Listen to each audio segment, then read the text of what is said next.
বিসমিল্লাহির রহমানির রহিম। আসসালামু আলাইকুম ওয়া রাহমাতুল্লাহি ওয়া বারাকাতুহু। প্রিয় দর্শক, আমাদের জীবনে এমন একটি মানুষও খুঁজে পাওয়া যাবে না যে কোনোদিন দুঃখ, কষ্ট, হতাশা, ব্যর্থতা বা পরীক্ষার সম্মুখীন হয়নি। কেউ অর্থের অভাবে কষ্ট পাচ্ছে, কেউ প্রিয়জন হারিয়ে ভেঙে পড়েছে, কেউ অসুস্থতায় দিন কাটাচ্ছে, কেউ পরিবারে অশান্তির মধ্যে রয়েছে, আবার কেউ এমন এক নীরব যন্ত্রণা বয়ে বেড়াচ্ছে যা পৃথিবীর আর কেউ জানেই না। অনেক সময় মানুষ মনে করে, আল্লাহ কি আমাকে ভুলে গেছেন? আমি এত দোয়া করি, তবুও আমার কষ্ট শেষ হচ্ছে না কেন? যদি আপনার মনেও কখনো এমন প্রশ্ন এসে থাকে, তাহলে আজকের এই আলোচনা আপনার জন্য। আজ আমরা জানব দুঃখ কষ্ট আসলে কি, কেন আল্লাহ তার প্রিয় বান্দাদের পরীক্ষা করেন, একজন মুমিন বিপদে পড়লে কি করবে, আর কোরআন ও সহিহ হাদিস আমাদের কি শিক্ষা দেয়। প্রিয় ভাই ও বোন, মনে রাখবেন, একজন মুমিনের জীবনে কোনো কষ্টই অর্থহীন নয়। প্রতিটি অশ্রুবিন্দু, প্রতিটি দীর্ঘশ্বাস, প্রতিটি ব্যথা আল্লাহর কাছে মূল্যবান। মহান আল্লাহ বলেন, আমি অবশ্যই তোমাদেরকে কিছুটা ভয়, ক্ষুধা, সম্পদ, জীবন ও ফল ফসলের ক্ষতির মাধ্যমে পরীক্ষা করব, আর ধৈর্যশীলদের সুসংবাদ দাও। সূরা আল বাকারা আয়াত নম্বর 155। এই আয়াতে আল্লাহ আমাদের আগে থেকেই জানিয়ে দিয়েছেন যে এই পৃথিবী পরীক্ষার স্থান। এখানে দুঃখ আসবে, কষ্ট আসবে, রোগ আসবে, ব্যর্থতা আসবে, কিন্তু এগুলো আল্লাহর শাস্তি, এমন ধারণা সবসময় সঠিক নয়। অনেক সময় এগুলোই হয় আল্লাহর ভালোবাসার নিদর্শন। রাসূলুল্লাহ সাল্লাল্লাহু আলাইহি ওয়াসাল্লাম বলেছেন, আল্লাহ যখন কোনো বান্দার কল্যাণ চান, তখন তাকে দুনিয়াতেই বিপদ মুসিবতে পরীক্ষা করেন। অর্থাৎ আপনি যদি আল্লাহর পথে চলেন, তবুও আপনার জীবনে কষ্ট আসতেই পারে, বরং অনেক সময় সেই কষ্টই আপনার ঈমানকে শক্তিশালী করে এবং আখিরাতে আপনার মর্যাদা বৃদ্ধি করে। একটু চিন্তা করুন, যাদের আমরা পৃথিবীর সর্বশ্রেষ্ঠ মানুষ বলে জানি, অর্থাৎ নবী রাসূলগণ, তাদের জীবন কি কষ্টমুক্ত ছিল? না। হযরত আদম আলাইহিস সালাম জান্নাত থেকে পৃথিবীতে এসেছেন। হযরত নূহ আলাইহিস সালাম শত শত বছর দাওয়াত দিয়েও অল্প সংখ্যক মানুষের ঈমান পেয়েছেন। হযরত ইব্রাহিম আলাইহিস সালাম আগুনে নিক্ষিপ্ত হয়েছেন। হযরত ইয়াকুব আলাইহিস সালাম বছরের পর বছর সন্তান বিচ্ছেদের কষ্টে কেঁদেছেন। হযরত ইউসুফ আলাইহিস সালাম কূপে নিক্ষিপ্ত হয়েছেন, দাস হিসেবে বিক্রি হয়েছেন, অন্যায়ভাবে কারাগারে বন্দী হয়েছেন। হযরত আইয়ুব আলাইহিস সালাম দীর্ঘদিন কঠিন রোগে আক্রান্ত ছিলেন। আর আমাদের প্রিয় নবী মুহাম্মদ সাল্লাল্লাহু আলাইহি ওয়াসাল্লাম, তার জীবন তো ছিল ত্যাগ, ধৈর্য ও পরীক্ষার এক অনন্য দৃষ্টান্ত। তিনি ছোটবেলায় পিতামাতাকে হারিয়েছেন, দাদা, চাচা, প্রিয় স্ত্রী খাদিজা রাদিয়াল্লাহু আনহা একজনের পর একজনকে হারিয়েছেন। তায়েফে গিয়ে রক্তাক্ত হয়েছেন, তার বিরুদ্ধে অপবাদ দেওয়া হয়েছে, ক্ষুধায় দিনের পর দিন কেটেছে, তবুও তিনি কখনো আল্লাহর রহমত থেকে নিরাশ হননি। তাহলে আমরা কেন ভাবি, আমি কষ্টে আছি তাই আল্লাহ আমাকে ভালোবাসেন না? প্রিয় দর্শক, এটি শয়তানের একটি বড় ধোঁকা। শয়তান চায় মানুষ বিপদে পড়ে আল্লাহ থেকে দূরে সরে যাক, কিন্তু একজন মুমিন বিপদে আল্লাহর আরও কাছে চলে আসে। মহান আল্লাহ বলেন, নিশ্চয়ই কষ্টের সাথেই রয়েছে স্বস্তি, নিশ্চয়ই কষ্টের সাথেই রয়েছে স্বস্তি। সূরা আশ শারহ আয়াত নম্বর 5 থেকে 6। দেখুন, আল্লাহ এখানে একই কথা দুইবার বলেছেন। এর মাধ্যমে তিনি বান্দাকে আশা দিয়েছেন, কোনো কষ্ট চিরস্থায়ী নয়। আজ আপনি কাঁদছেন, কিন্তু আল্লাহ চাইলে আগামীকাল সেই কান্নাকেই হাসিতে পরিণত করবেন। আজ আপনি অসহায়, কিন্তু আল্লাহ চাইলে আগামীকাল আপনাকেই অন্যদের সাহায্য করার সামর্থ্য দেবেন। আজ আপনার রিজিক কম, কিন্তু আল্লাহ এক মুহূর্তেই অবস্থার পরিবর্তন করতে সক্ষম। তাই কখনো আশা হারাবেন না। রাসূলুল্লাহ সাল্লাল্লাহু আলাইহি ওয়াসাল্লাম বলেছেন, মুমিনের অবস্থা সত্যি আশ্চর্যজনক। তার প্রতিটি অবস্থাই কল্যাণকর। সুখ পেলে সে আল্লাহর শুকরিয়া আদায় করে, এটি তার জন্য কল্যাণ। আর দুঃখ কষ্টে পড়লে সে ধৈর্য ধারণ করে, এটিও তার জন্য কল্যাণ। সহিহ মুসলিম। এই হাদিসটি একজন মুমিনের জীবনের মূলনীতি। একজন সত্যিকার মুমিন জানে, সুখ এলে অহংকার করবে না, দুঃখ এলে হতাশ হবে না, কারণ সে জানে প্রতিটি অবস্থাই আল্লাহর পক্ষ থেকে। প্রিয় ভাই ও বোন, আজ যদি আপনার চোখে পানি থাকে, তাহলে সেই কান্নাকে মানুষের কাছে নয়, আল্লাহর কাছে নিয়ে যান। রাতের শেষ প্রহরে 2 রাকাত নামাজ পড়ে আল্লাহকে বলুন, হে আমার রব, আমি দুর্বল, আপনি আমাকে শক্তি দিন। আমি অসহায়, আপনি আমাকে সাহায্য করুন। আমার হৃদয়ের কষ্ট আপনি ছাড়া আর কেউ জানে না। মনে রাখবেন, এমন অনেক দোয়া আছে যা মানুষের কাছে বলা হয় না, কিন্তু আল্লাহর দরবারে কবুল হয়ে যায়। তাই মানুষের দরজায় নয়, প্রথমে রবের দরজায় কড়া নাড়ুন। কারণ যে দরজা আল্লাহ খুলে দেন তা কেউ বন্ধ করতে পারে না, আর যে দরজা আল্লাহ বন্ধ রাখেন তা পৃথিবীর কোনো শক্তিই খুলতে পারে না। প্রিয় দর্শক, এটাই আজকের আলোচনার প্রথম শিক্ষা।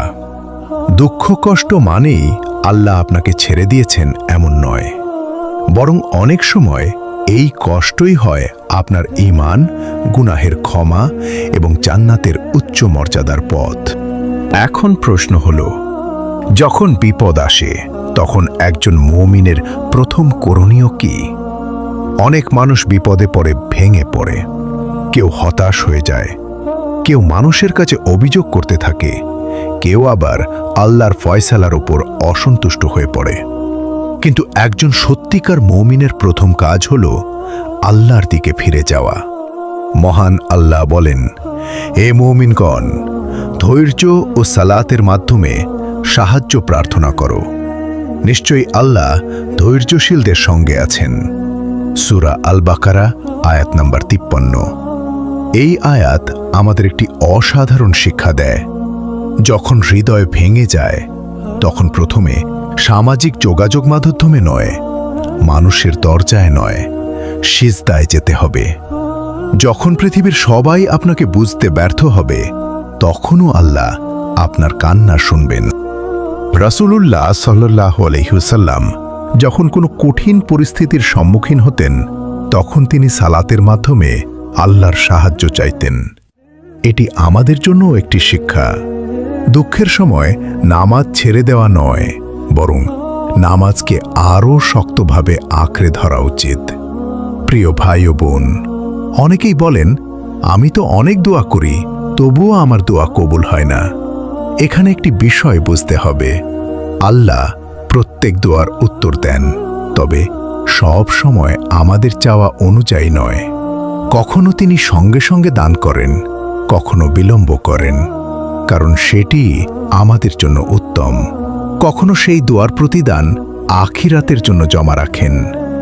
রাসূলুল্লাহ সাল্লাল্লাহু আলাইহি ওয়াসাল্লাম বলেছেন, কোনো মুসলিম যখন আল্লাহর কাছে দোয়া করে এবং সেই দোয়ায় গুনাহ বা আত্মীয়তার সম্পর্ক ছিন্ন করার বিষয় না থাকে, তখন আল্লাহ 3টির একটি করেন। 1. দোয়া দ্রুত কবুল করেন। 2. ভবিষ্যতের কোনো বিপদ দূর করে দেন। 3. অথবা আখিরাতের জন্য উত্তম প্রতিদান সংরক্ষণ করেন। এজন্য একজন মুমিন কখনো দোয়া করা বন্ধ করে না। প্রিয় দর্শক, এবার আসুন ধৈর্যের কথা বলি।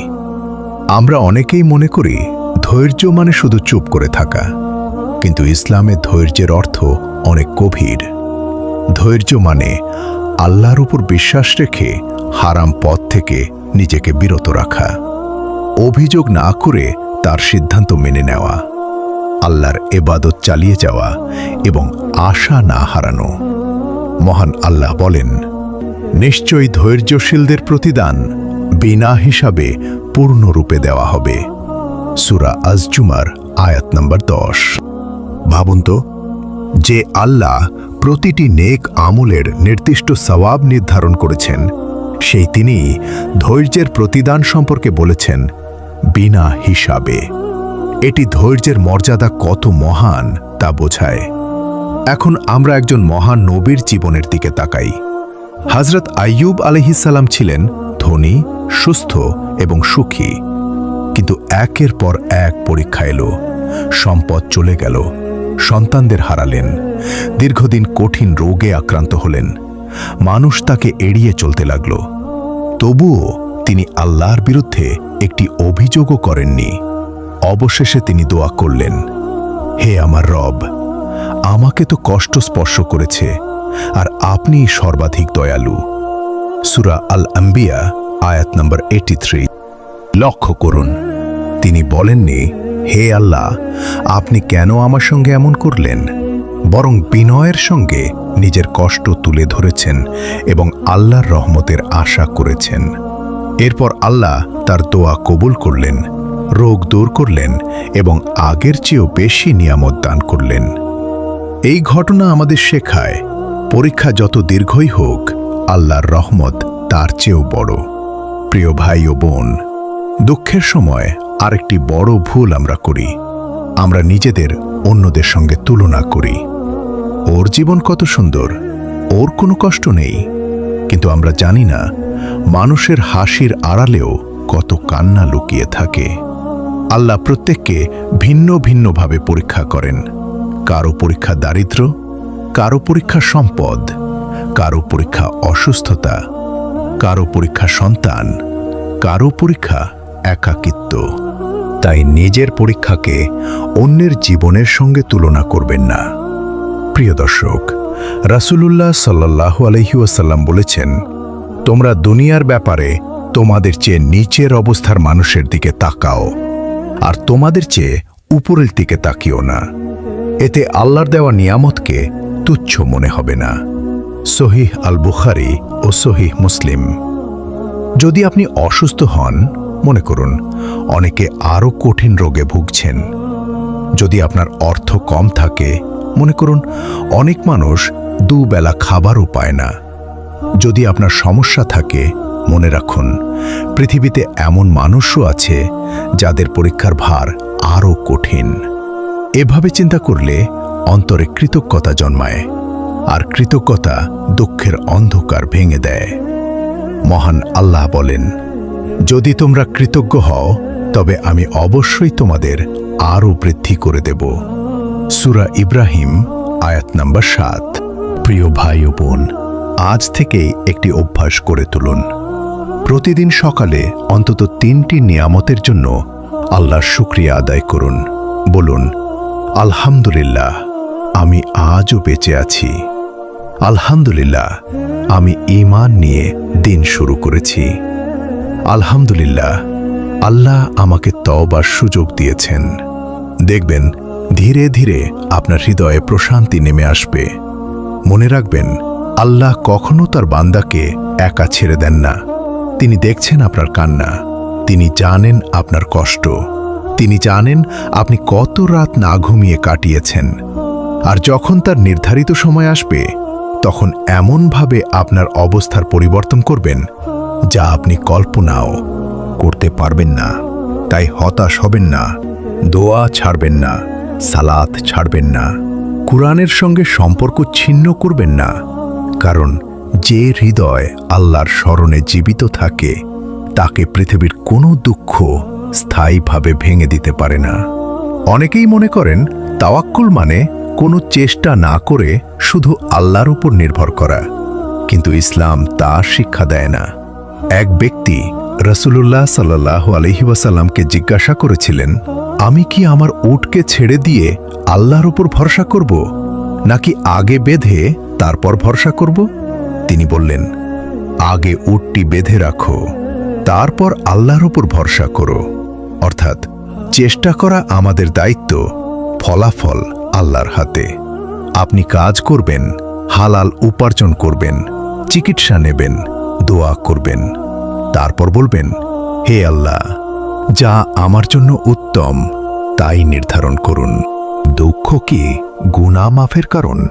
হ্যাঁ, সহিহ হাদিসে এসেছে, রাসূলুল্লাহ সাল্লাল্লাহু আলাইহি ওয়াসাল্লাম বলেছেন, মুমিনের যে ক্লান্তি, রোগ, দুঃখ, চিন্তা, কষ্ট কিংবা এমনকি কাঁটা ফুটার মতো সামান্য কষ্টও হয়, আল্লাহের মাধ্যমে তার গুনাহসমূহ ক্ষমা করে দেন।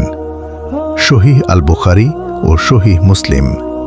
ভাবুন, আপনি হয়তো মনে করছেন আপনার কষ্টের কোনো মূল্য নেই, কিন্তু আল্লাহ সেই কষ্টকেই আপনার গুনাহ মাফের মাধ্যম বানিয়ে দিচ্ছেন। এটি একজন মুমিনের জন্য কত বড় সুসংবাদ! হতাশ হওয়া করা কেন উচিত নয়? মহান আল্লাহ বলেন, তোমরা আল্লাহর রহমত থেকে নিরাশ হইও না, নিশ্চয়ই আল্লাহ সব গুনাহ ক্ষমা করেন। সূরা আজ-জুমার আয়াত নাম্বার 53। এই আয়াত শুধু গুনাহগারদের জন্য নয়, এটি সেই মানুষের জন্য যে জীবনের কষ্টে ভেঙে পড়েছে। যত বড় সমস্যা হোক, আল্লাহ তার চেয়েও মহান। যত দীর্ঘ রাতই হোক, একসময় ফজরের আলো ফুটবেই। বিপদের সময় যে দোয়া পড়া সুন্নাহ, রাসূলুল্লাহ সাল্লাল্লাহু আলাইহি ওয়াসাল্লাম বিপদের সময় এই দোয়া পড়তেন, হাসবি আল্লাহু ওয়া নি'মাল ওয়াকিল। অর্থ, আমার জন্য আল্লাহই যথেষ্ট আর তিনি সর্বোত্তম কর্মবিধায়ক। আরেকটি গুরুত্বপূর্ণ দোয়া, ইন্না লিল্লাহি ওয়া ইন্না ইলাইহি রাজিউন। আল্লাহুম্মা আজুরনি ফি মুসিবাতি ওয়া আখলিফ লি খায়রাম মিনহা। অর্থ, আমরা আল্লাহরই এবং তার কাছেই ফিরে যাব। হে আল্লাহ, আমার এই বিপদের প্রতিদান দিন এবং এর পরিবর্তে আমাকে আরও উত্তম কিছু দান করুন। সহিহ মুসলিমে বর্ণিত হয়েছে, যে ব্যক্তি আন্তরিকতার সঙ্গে এই দোয়া পড়ে, আল্লাহ তাকে উত্তম প্রতিদান দান করেন। মনে রাখবেন, আল্লাহ আপনার কান্না দেখেন। কখনো এমন হয়, মানুষ আপনাকে ভুল বুঝেছে, আপনার কষ্ট কেউ বোঝেনি, আপনার চোখের পানি কেউ দেখেনি, কিন্তু আল্লাহ সব দেখেছেন। রাতের অন্ধকারে আপনি যখন সিজদায় কেঁদেছেন, তখন সেই কান্নার সাক্ষী ছিলেন আপনার রব। তাই মানুষের স্বীকৃতির জন্য নয়, আল্লাহর সন্তুষ্টির জন্য জীবন করুন। দুনিয়া চিরস্থায়ী নয়। রাসূলুল্লাহ সাল্লাল্লাহু আলাইহি ওয়াসাল্লাম বলেছেন, দুনিয়া মুমিনের জন্য কারাগার এবং কাফিরের জন্য জান্নাত। অর্থাৎ, একজন মুমিনের আসল সুখ এই পৃথিবীতে নয়, তার প্রকৃত ঠিকানা জান্নাত। এই পৃথিবীর কষ্ট একদিন শেষ হবে, কিন্তু জান্নাতের সুখ কখনো শেষ হবে না। জান্নাতের এক মুহূর্ত সব কষ্ট ভুলিয়ে দেবে। সহিহ হাদিসে এসেছে, কিয়ামতের দিন দুনিয়ার সবচেয়ে বেশি কষ্ট পাওয়া একজন জান্নাতীকে মাত্র এক মুহূর্তের জন্য জান্নাতে প্রবেশ করানো হবে। তারপর তাকে জিজ্ঞাসা করা হবে, তুমি কি কখনো কোনো কষ্ট দেখেছে? সে বলবে, আল্লাহর কসম, আমি কখনো কোনো কষ্ট দেখিনি। সুবহানাল্লাহ। এক মুহূর্তের জান্নাত দুনিয়ার সব কষ্ট ভুলিয়ে দেবে। আজ থেকেই 5টি আমল শুরু করুন। 1. 5 ওয়াক্ত সালাত সময় মতো আদায় করুন। 2. প্রতিদিন কুরআনের কিছু অংশ তিলাওয়াত ও অর্থ বোঝার চেষ্টা করুন। 3. সকাল সন্ধ্যার জিকর ও মাসনুন দোয়া পড়ুন। 4. বেশি বেশি ইস্তিগফার করুন, আস্তাগফিরুল্লাহ। 5. মানুষের উপকার করুন, কারণ আল্লাহ তার বান্দার সাহায্যে থাকেন যতক্ষণ বান্দা তার ভাইয়ের সাহায্যে থাকে। প্রিয় ভাই ও বোন, আজ আপনি হয়তো অনেক কষ্টে আছেন। হয়তো আপনার চোখের পানি কেউ দেখে না, হয়তো আপনার হৃদয়ের ব্যথা কাউকে বলতে পারেন না, কিন্তু একটি কথা কখনো ভুলবেন না, আল্লাহ আপনাকে দেখছেন। তিনি আপনার প্রতিটি দীর্ঘশ্বাস জানেন, তিনি আপনার প্রতিটি দোয়া শুনছেন, তিনি আপনার প্রতিটি অশ্রুবিন্দুর হিসাব রাখছেন। তাই ভেঙে পড়বেন না, হাল ছাড়বেন না, নামাজ ছাড়বেন না, দোয়া ছাড়বেন না, কুরআন ছাড়বেন না। কারণ যে মানুষ আল্লাহকে আঁকড়ে ধরে তাকে পৃথিবীর কোনো শক্তি স্থায়ীভাবে পরাজিত করতে পারে না। শেষে মহান আল্লাহর কাছে দোয়া করি, হে আল্লাহ, আমাদের অন্তরের সব দুঃখ দূর করে দিন, আমাদের গুনাহ ক্ষমা করে দিন, আমাদেরকে ধৈর্যশীল বান্দাদের অন্তর্ভুক্ত করুন, আমাদের অন্তরে ঈমানের আলো বৃদ্ধি করুন, আমাদেরকে দুনিয়া ও আখিরাতে কল্যাণ দান করুন এবং জান্নাতুল ফিরদাউস নসিব করুন। আমিন। ওয়ামা আলাইনা ইল্লাল বালাগুল মুবিন। আসসালামু আলাইকুম ওয়া রাহমাতুল্লাহি ওয়া বারাকাতুহু।